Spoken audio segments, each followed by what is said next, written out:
The International is, in my very biased opinion, it's the biggest event in esports. It continues to deliver some of the best and most compelling storylines across all of esports. I mean, OG last year to me it's one of the best Cinderella stories I've ever seen in any sport.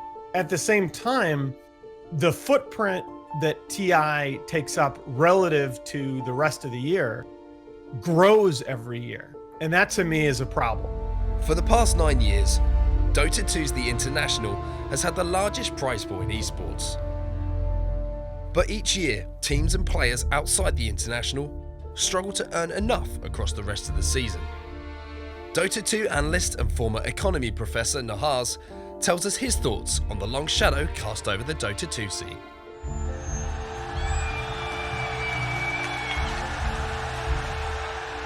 Welcome to the International.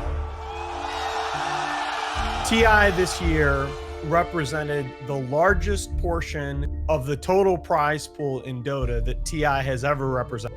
I believe the final number is over 3/4 of the total prize pool awarded for playing Dota this year was awarded at TI. And at the same time, 80% of that was awarded to the top 4 teams, which is again the steepest prize structure that we've ever had at TI. That's a problem. The prize pool distribution was not announced this year until right before TI. And it was pretty obvious, at least to me, that a lot of the reason for that is that there was a desire to eclipse Fortnite. Not only in the over the 34 million versus 30 million, but the idea that each member of OG, the winning team, took home $3 million. $3 million richer. The biggest individual prize victory in competitive gaming history. But the cost of that is, how many players, how many teams know that they're going to eat and know that they're going to be able to pay rent next month playing professional Dota? And the answer to me is not many.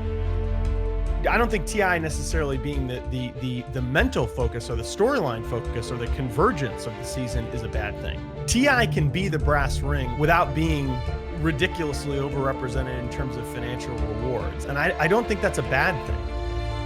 A lot of the changes that I would like to see in Dota and in the pro scene boil down to relatively less emphasis on 2 weeks of the year and more on the remaining 50. If you look at the total amount of prize pool money awarded outside of TI, that number is going down over time. That's a huge red flag to me. I worry a lot. What happens next year when the prize pool is 25 million instead of 35 million? What happens the year after that? Right now we are in a position where I worry very much if the TI balloon starts to deflate, what is going to happen to the rest of the scene?